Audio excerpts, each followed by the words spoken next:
Ladies and gentlemen, welcome to the Tradesman Experience. This is the podcast built by tradesmen for tradesmen, where we discuss business, culture, leadership, and the mindset it takes to build a business and life you're proud of. My name is Josh. Let's get into it and let's get shit done. So in last podcast that you and I did, I briefly mentioned pitfalls, bottlenecks, and breakdowns. So I thought, let's dive into that today. Now, as a warning, I want everybody to know that this is going to seem very, not even instructional, but it's going to feel like we're kind of going deep in the weeds on business. But I do want everybody to understand the information that we're going to discuss through today, I think, is going to be one of the most valuable lessons that possibly we've ever done on here because of the information that we're going to run through. And what I mean by that, this hour can save you a decade. That's how much I feel about understanding this. So we're going to talk about pitfalls, bottlenecks, breakdowns, and blind spots. And I've got it each of those broken into three small categories of finances, culture, and operations. So we'll roll through these so we can discuss them, share stories, things that we've learned. And I'm going to give you a softball on the first one, Greg, because we're going to start with pitfalls and we're going to start in financial. And the very first piece that we're going to talk about is revenue obsession over profitability. There's a fat, slow one right down the middle for you. Yeah, this is I did $2 million in business.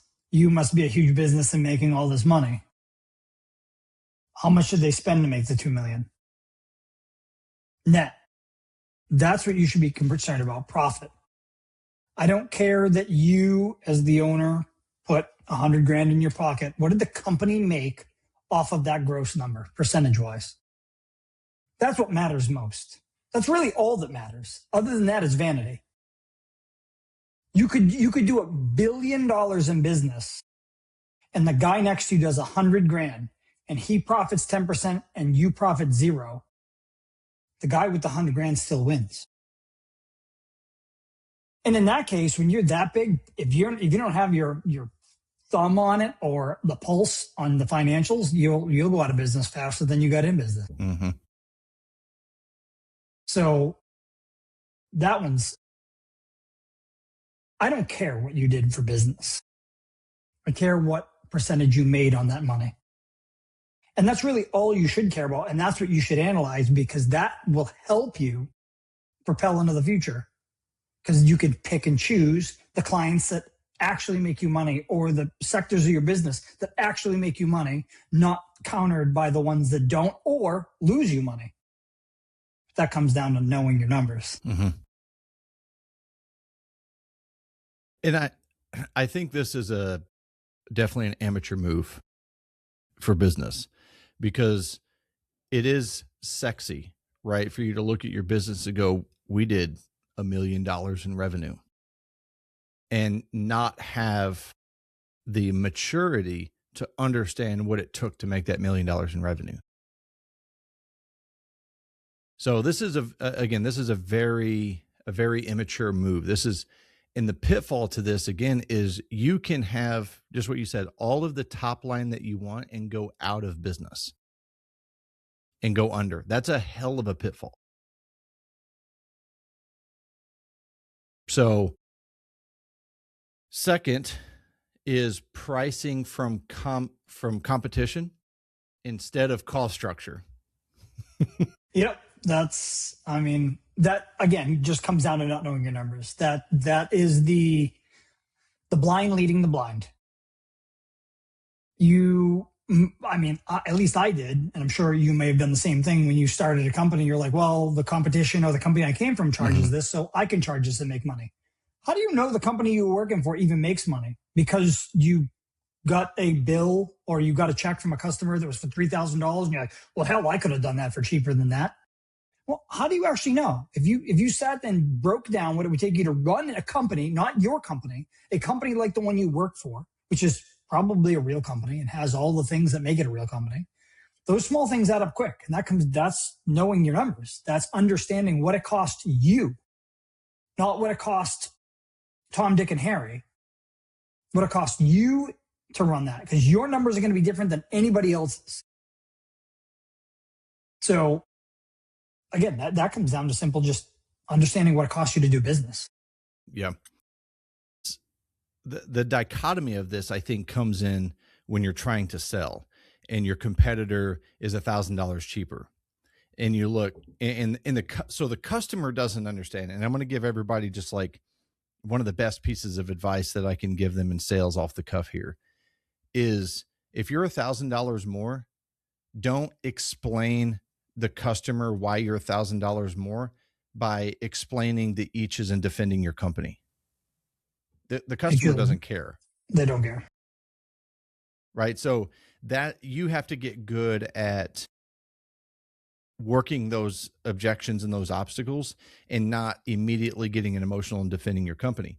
Because back to the first part that we talked about here, if you don't know your numbers and you don't know what it costs to operate your business, you're talking out of your ass anyway. We're like, well, I know that company. We pay our guys more. The customer doesn't care. So look, go ahead. No. Yeah, just don't do that. Right? Like, you have to know what your price is, and the price is the price. And if you have a team, this is something that you are going to have to constantly coach your team to understand. And not from a sense of, okay, Greg, I'm going to set you down here so you can understand our overhead operating expenses to better understand what our price structure is. You have to make it, you have to deliver it in a way that they understand how that better price benefits them as an employee. Right. And I'm going to steal this from Tommy Mello and share with everybody here, because I think it's a great lesson. Again, another great lesson in sales. And sales is relative, right, to the financial pitfall, because without sales, you have nothing anyway.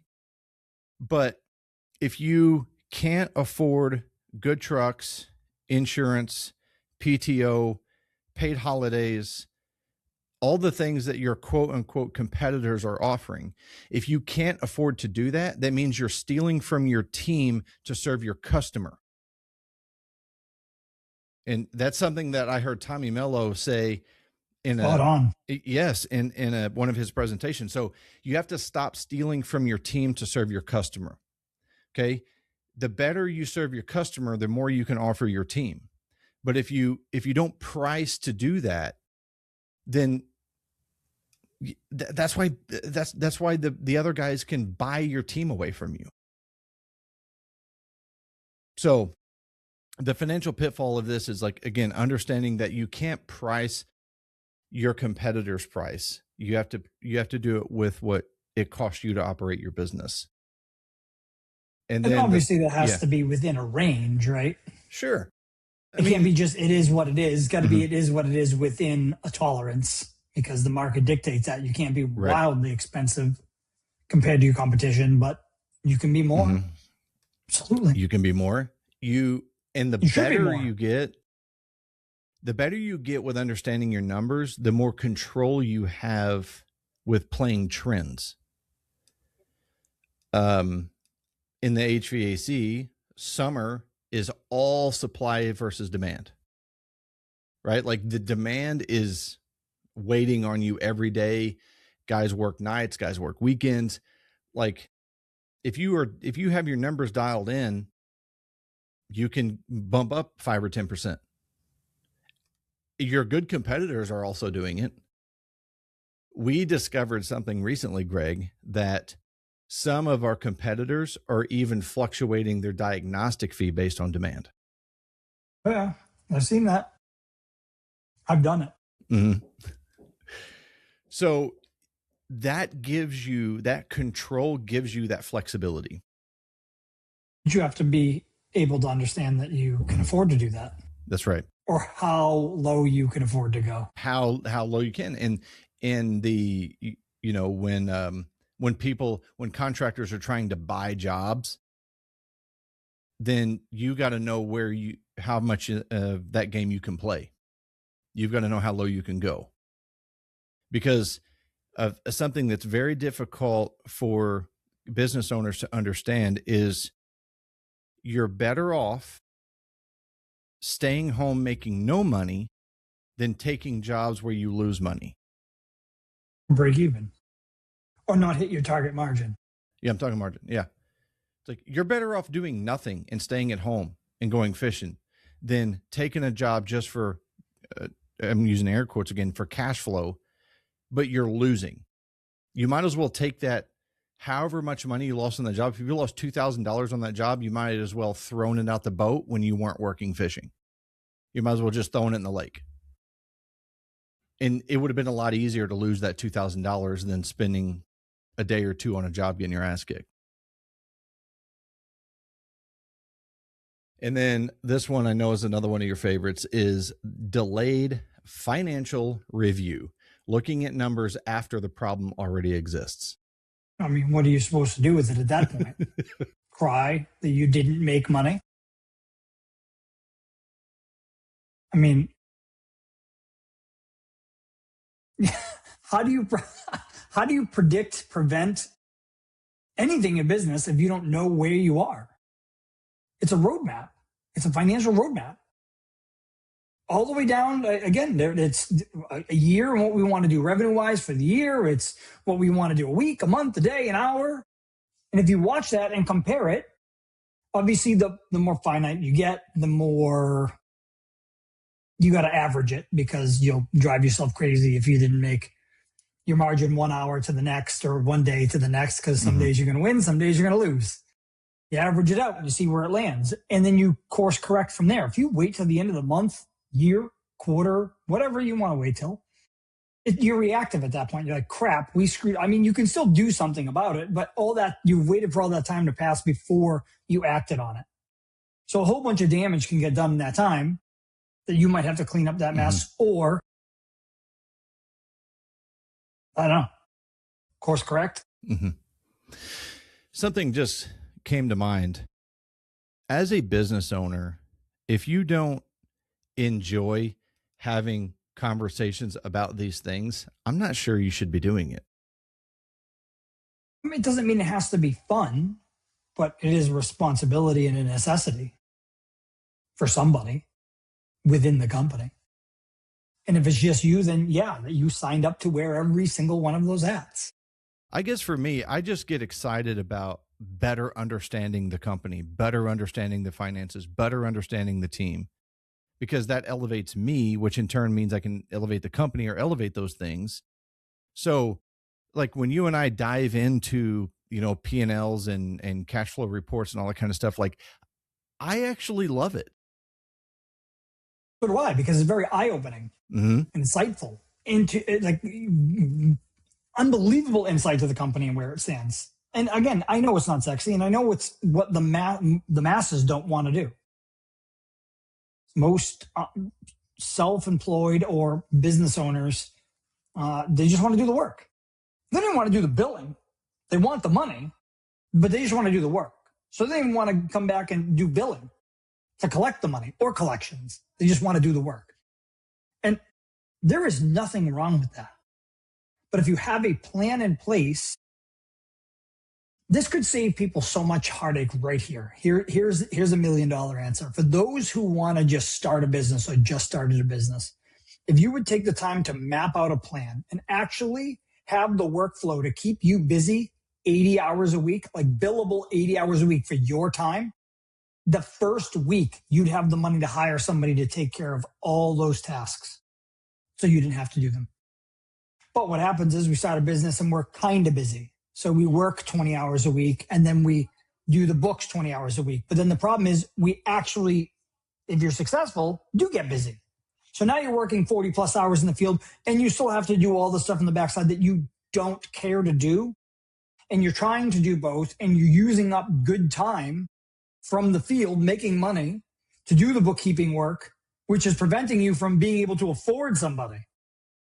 And you get caught in this rat race. So if you would plan that out and say, okay, it's not time to jump ship yet because I don't have 40 hours worth of work consistently. And this is going to be more work than it's worth, I promise. If you just did that one simple piece and understood that, okay, I can't jump ship until I have this book of business. And here is my plan. The second that I've stayed, I'll grind away 80 hours a week for the first month, but at that month marker, we're hiring somebody. And I'm going to continue to grind and get more work and do more work. And if you don't like getting the work and doing the work, then month 2, hire somebody to help you get the work and manage it. Mm-hmm. Well, you go do the work if you want to do the work. But the recipe of just doing the work and then doing everything else on the backside, it's a good recipe for burnout or chaos or reaction, because that's the reactive business. Yeah. Well, at some point you end up finding very dangerous ways to distract yourself from the pain of doing everything. Yeah. The king of procrastination comes marching in. I know that guy. So do I. Son of a bitches. I will shovel shit before I do stuff that I don't want to do. Yeah. So just have somebody else do it. In the time that you would spend doing that, go generate more revenue, more money, more profit. So, but that's just a shift in the way you think about. You have to get out of that mindset of I can't afford to do it, like because you don't have the cash today to pay somebody tomorrow. Well, how do you generate that cash? You do more work, find more work, do more work, and make sure that your rate is profitable based on what it costs you to operate your business. Because if you're a single guy, your owner operator, you should be smashing your competition as far as net margin goes. You should be profiting far more than they are because you should be charging what they are. The people who've actually calculated it know what it is. And you should be taking that money to double down and grow. Now, big guy, I crushed it this week. I'm going to buy a boat. Get ahead of the game, and then you can afford to hire somebody because that's a compound. That compounds. You take that money, you hire somebody, they take time off of your plate, you do more work, you make more money, you hire more people, they do the work, you replace them. Yeah. Well, one of the narratives that I'm going to challenge on that is people say, well, those companies rip people off. And I used to think that way. I've said this. Yeah, I've said this. Me too. And now I look at it and go, if they're charging $200 an hour and they're ripping people off, why are they ripping people off?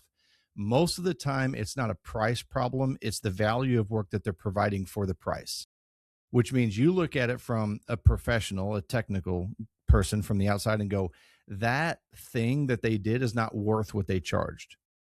So the reframe here is, okay, well, if I charge what they charge, can I provide a better product? Yes or no? Well, yes, you can provide a higher quality, higher standard, better product. So why should you do that for less than what they're getting? So charge the same price and provide a better product. And that's how you will end up smashing your competition. But they look at it and go, well, I can't charge that much, but I'm going to do better work. Why is your better work worth less money? That doesn't make sense. No, it doesn't. So that's a reframe on that. Cultural pitfalls is in these. What I learned when I was putting this together, Greg, is we talk about these peppered in through a lot of our conversations, especially in the coaching and the boot camp. But hiring for skill and ignoring attitude. We did an interview just yesterday, and I told the guy in the first interview very clearly, I said, I'm going to tell you the 3 things that I care about in the order that I care about them: attitude, performance, skill set. That is what I care about in that order. If you're the best skilled person and you have a crap attitude, I don't want you. I don't care how good you are. Toxic. That does more damage than hiring a bum who's got a good attitude. And the second point of that is tolerating high producers that damage team morale because they can produce. it's a hard decision. I think everybody needs to understand and give themselves permission to accept that this is a hard decision when you have to fire a toxic person that gets shit done. That makes you money. That he's Mhm. my best producer, and you have to let him go. That's I've heard this before. I'm like, okay, don't fire him, but when the whole thing implodes because of that employee, you'll realize that all the money he made you wasn't worth it. Yeah. Something I want to share very, very confidently on this is because of the structure and systems that I have always used to hire as an owner, I have never been put in that situation. I have never had to fire my highest producer because of a shitty attitude. So, Because you hired them correctly? Yeah. So I say that because I want people to understand how well the other systems work when you hire correctly and you lead correctly and you build the culture correctly. That's a problem you don't have to deal with. Like, what a great problem to not have on your plate. And people that have been in the middle or the bottom typically weed themselves out before I have to get rid of them, because they acknowledge pretty quick that they're not willing to do what it takes to meet the standard. And when you sit down in an exit interview with somebody and they tell you to your face that they don't think that they can meet the expectation that you have on them, so they're going to quit, like, you're a grown-ass man. I mean, that's what I want to say. I just tell them thanks, because that's a mindset problem. That's an attitude problem. You're telling me that you're not willing to pour yourself into you and get better and meet this expectation that we all hold as a company? That's a tall ask these days. Yeah. It's something. And then this was something that this cultural pitfall was something I remember, and it hit me in the mouth. I mean, it was like a ton of bricks. When the owner sets the emotional climate for the company, the leader, right? The leader sets the emotional climate for the company. Doesn't mean that leader's you. No, it doesn't. And that's why I reframed that. Instead of owner, it's the leader. The leader sets the climate. And I remember this one day I came in and, like, my top guy walks in and I'm standing at the table. I'm like hovering over some blueprints and this big job that we're looking at. And I'm trying to get it done. And it was morning, and he walked in and he's like, "Hey boss, good morning." I was like, "Hey man." Like, I was just like not present, it wasn't that I was bad, like mean or anything, but I didn't match his energy of excellence. So what did he do? He matched my energy, and I immediately brought him down. And Greg, when I tell you that I witnessed it it happened in a nanosecond in front of me. I watched the energy drain from my lead tech because I was a dick. And I was cognizant. I was so aware of it that I apologized to him, because I felt his energy change. Wow. And I was like, I just deflated this dude. Like, he rolled in like on his horse, like, I'm ready to kill the world for you. And I You're just like, yeah, whatever. I'm like, yeah. So it's so the climate is very sensitive. As a leader, you have to understand that the climate is very sensitive. And when you choose to react emotionally to any and all situations, and you don't stand resolute in the expectation, it drastically affects everybody else. As a leader, you don't get to express bad days. And I still catch myself eking over into, like, creeping into this, like, the mindset of like, God damn, we got to chop wood, carry water, chop wood, carry water, chop wood, carry water.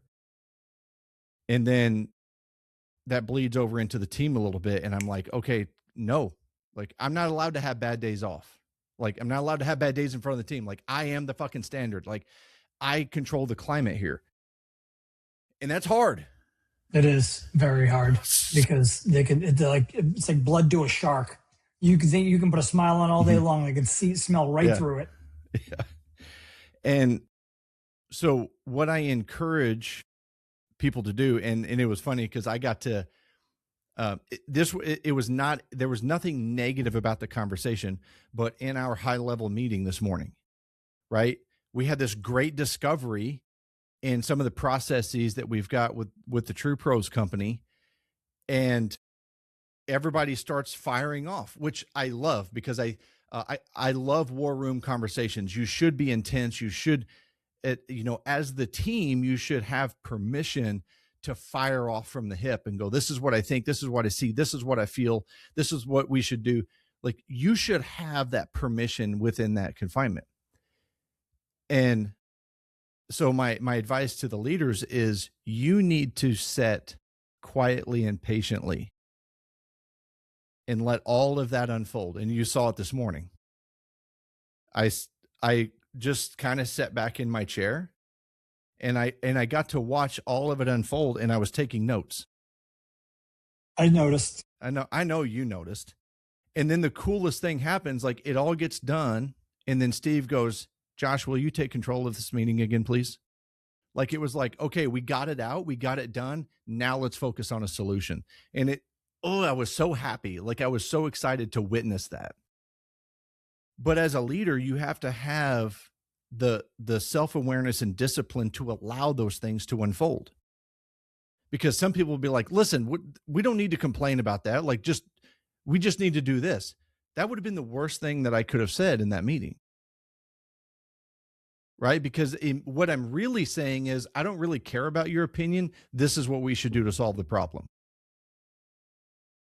So again, understanding that when you behave that way and you set that climate, it gives people so much freedom to do what they need to do.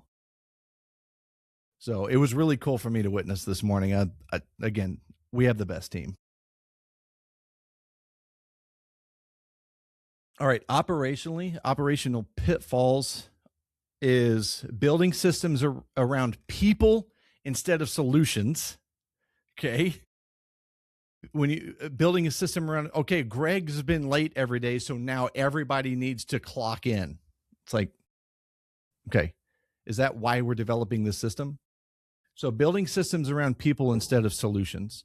2, there's no SOPs, especially for repeat processes and repeat work, like clocking in. Like, there should be an SOP for that, and everybody should understand it, and everybody should be able to demonstrate that, and everybody should do it. That way, when they don't, you can have the conversation about managing the system first instead of attacking their performance. And then the constant firefighting becomes the norm. And this is, I think, the most common pitfall in operations is the firefighter. And most entrepreneurs are, I mean, you have a partner, and the partner is a firefighter. Yeah.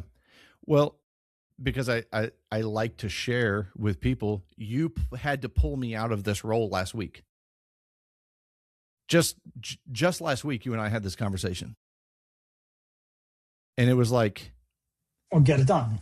Got to do what it takes. Got to do what you got to do to get it done. It takes what it takes to get it done. It takes what it takes, but not in the part, right, where it becomes repetitive and you become a firefighter and that becomes the norm, like we're talking about here. So you don't just march into the battlefield swinging.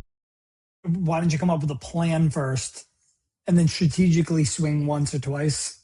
Yeah. Well, instead of just walking in blind swinging.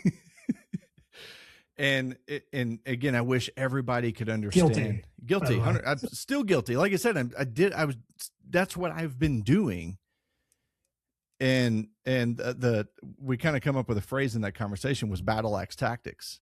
Right. And it's like, that's the default though, for a lot of us, right? You too. It's like, okay, give me the axe. I'll go do it. And our default is to go solve the problem aggressively as possible, even if we have to do it again every day. Yeah, you and I, or you solve the problem, not help your team solve the problem, right, or strategically think about how to solve the problem with others. You just like, get out of my way. I got this.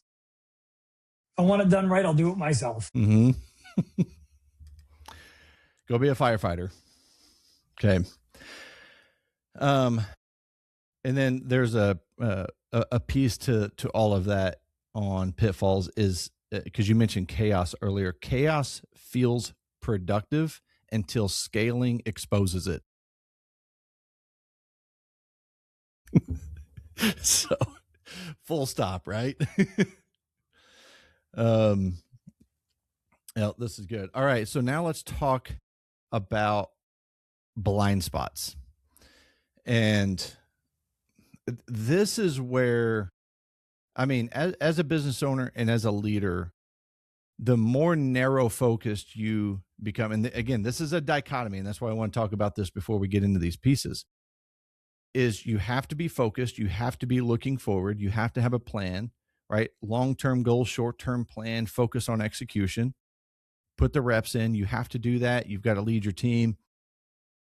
And at the same time, you have to keep your head on a swivel or you will get your head taken off, because the blind spots in the company never reveal themselves when they're small. No. It's always like, well, what is that little? And you just like kind of like scratch the little, what is that little tiny? Next thing you know, it's a black hole. It's endless. And you're like, I'm screwed. Mm-hmm. What am I going to do? Been there many times. Yeah, same. So again, let's start with, the financial blind spots. Again, another softball here, Greg, is hidden job costing leaks. Hidden job costing leaks.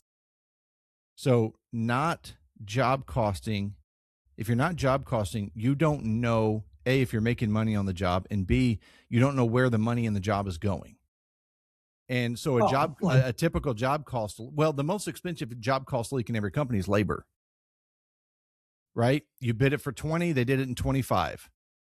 It's usually the culprit, or you miscounted and you used more material, or the labor screwed up the material and you had to buy more material and more labor. That's the worst. Mm-hmm. Yeah. So, rework in an ongoing job. Again, this is job costing. This isn't just like, that looks like $1,000 job. I mean, as you get advanced, you can look at a job and say, yes, that does look like $1,000 job. And when I was bidding, I would actually write that down. I would look it over and I'd look at the job and I'm like, this looks like $120,000 job. And I'd write that number down. And then I would go through it as if I didn't know that number. And I would see how close I was to that number. But I would calculate it like down to the penny to figure out what it cost me. And then I would figure out what it cost me, the cost, and then the margin. And then that's when you play the game. Like, okay, well, somebody's $2,000 cheaper than me. Like, well, okay, what is $2,000? Is $2,000 just $2,000? Well, it's a $200,000 job, so I can afford $2,000. Well, are you sure you're willing to give up 1%? Because if you're only making 3 and you're giving away 1, you're giving away 30% of your margin. That's a dangerous place to be. Just to be like, oh, it's only a few $1,000. I can knock a few $1,000 off it. Every time I've done that, I've had to go on the job to make up for the labor, which again is my time, the most valuable thing in the company. So just so I didn't lose money, but I'm still losing. But it's because you have to know where that line is, and you don't want to be close to it. A healthy business is somewhere between. I'm a firm believer that everybody should make 30%, but those days are long gone. 20. A lot of people get out of bed for 10, sub 10. I think they're crazy. Oh, but they do it on volume. That's more work for less money. Yes. More work for less money, more headache, more risk, more liability, more everything, more employees, more problems, more everything for less actual profit. That's insane to me. So, but again, knowing what that window is, and if you're okay with the 10, you know you can go from 20 to 10, but that dollar amount is it. Somebody goes below that and you walk away. You got to know those numbers. And If it's a large enough project, I don't really care how large the project is. We track everything. You have to track it as it goes. Mm-hmm. When the job is complete, you have to take it and you have to compare it and say, okay, what did we make? That's when you can. Yeah. No, I won't go down that rabbit hole. Leave it alone. Well, I mean, I'm a huge fan of large projects you need to break them up internally into phases. Chunks. Yep. And that way you can manage those phases. You can measure those phases. You can do all of these things instead of waiting to the very end and go, oh, fuck, we didn't make any money. Yeah, you can't go into a project that's $1 million and be like, well, 3 months are the rough. Okay, well, you're going to wait to the end of the 3 months to realize that you're a month over? Or you're going to track it in chunks? This room and this floor and this section, whatever it is. And then say, okay, did we make or break? That way you can push on the gas a little bit or change out the personnel who doing the job. Because if somebody's dragging their feet, you don't want to wait till the end to find out they cost you the pie.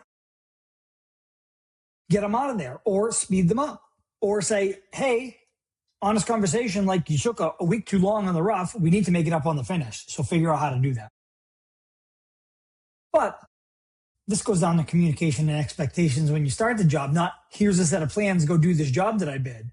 Hey, Tony, here's how I bid it. You get a week here, 2 weeks there, 3 weeks there. Oh, I don't know if I can do that in a week. Okay, well, is there anywhere else in here that you can make it up? Oh, yeah, I'm not going to need a week for that. I only need 2 days. Okay, so now you can put 5 days back or 3 days back over here.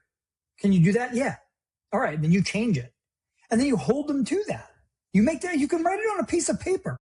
Here's the 10 things in the time that I need you to do it in. Every week or every section, every time we hit one of these, after 3 weeks, this should be done. 3 weeks checkup. Did you get it done in the 3 weeks? Yes or no? If yes, cool. Keep moving. If you did it faster, cool. Let's talk about giving you some more money if you continue to do this because we're going to make more money. Devise them based on the fact that they are accelerated. Don't get greedy and hoard it all. Like even if you gave them 10% of what the gain was, you still made 90% of something that you didn't even anticipate making. Don't be selfish. And tell them, like, dude, you knocked it out of the park. Keep doing that, and I'll give you whatever percentage of that gain. But you got to track it. You got to measure it. Measure. Yeah, it can't be an emotional reward, right? Emotional compensation. I feel like you did a good job. Yeah. Great. That feels great until you get 12 callbacks and you paid them because they felt great and then cost you the pie. Yeah. The cash flow illusion. And this is something, yes. I want to see where you go with this. Profit on paper, broken reality. Profit on paper, broken reality. I mean, I never care what's in my bank account. I do, but I don't look at that as the gauge of how my business is doing. Never. It's just, it's a place where the money goes and the money comes out of. I don't care. I look at my books and that tells me how much money we have. Realistically, with everything, coming in and going out. I don't like when people say they did $1 million, but yet they still have 300,000 sitting in AR. That's on an accrual basis. On a cash basis, you're upside down. In theory, you made money last year.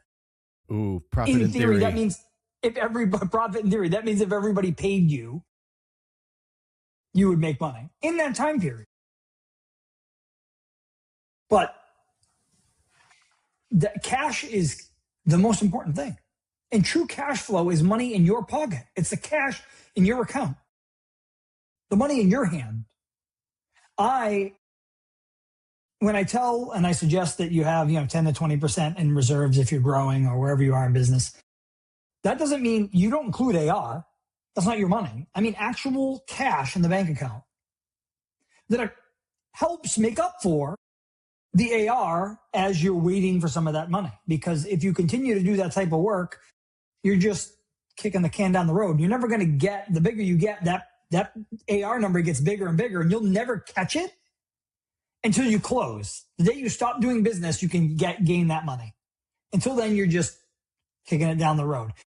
The idea is that if there's 300,000 that's in AR, and again, I used to do this when I was watching it. I still do. I look at where AR is, and I look at the account, and I say, okay, we've got a lot of cash. That means there's nothing in AR. There's nothing in AR. Okay, we don't have any cash. There must be a ton in AR. There's a ton in AR. I can tell just by those two numbers, looking at them, that doesn't look right. That doesn't look right. The cash is missing. Where is the cash? It's in future receivables. Okay, what are we funding? Are we funding people that we're getting screwed on, jobs we lost money on, or are we just waiting to get paid because it's a time game? Those are the questions you ask. And again, but the whole point is if it's $300,000 that is continually rolling in AR and never really, it just kind of moves and stays there. The idea is that you're making more money than it costs you. So therefore, that AR still stays 300 grand, but your bank account slowly grows. That's what I like to see on a cash position. And I always compare the cash position to AR because I want to know if AR, where it is in its cycle and how that's directly affects how we're receiving money in the future, near future, long term, 30, 60, 90 days. Does that make sense? Mm-hmm. It sounds more complex than it is, but it's just comparing them. And you should know the stuff. It's your money. It's your business. If you just know those things, like I don't know the eaches on the day-to-day basis anymore. I look at those things and I'm like, okay, we're trending in the right direction or we're not. We also get those beautiful cash flow reports every week. So. Well, something great for the team and the reaction, right? Right. Well, the other thing I've noticed with the cash flow illusion too is job deposits, right? Job deposits create cash flow illusion because now you have all of this money without any expense tied to it until you start ordering. It's right. That's what I mean. It's like, that's why it's an illusion. Keyword yet. Yet. Like you got that money, but it's already allocated for something. Yeah. I mean, it looks pretty in the books, right? Mm-hmm. It looks nice in the bank account when you got $1 million, but if you got $1 million worth of expenses coming your way, then it's not your money. That's where the financial discipline comes in. Like, that's why I don't look at the account. There could be $1 million in there. I don't care. Mm-hmm. It's not my money. What's my money is the profit margin if that job goes right. Because you might have you might have 200 grand in the bank and you have one of those big jobs that goes south, there goes your 200 grand. Just like that. Poof. Gone. That's why you have the 200 grand. That's why you have the money in savings, because if something does go wrong or you want to grow, you have something to work with. If not, they'll put you out of business. Well, this conversation is going even better than I thought, and I'm glad that we're doing this. So we're going to break this up into a couple different podcasts because I don't want to skimp on the information, and we do have a time constraint today.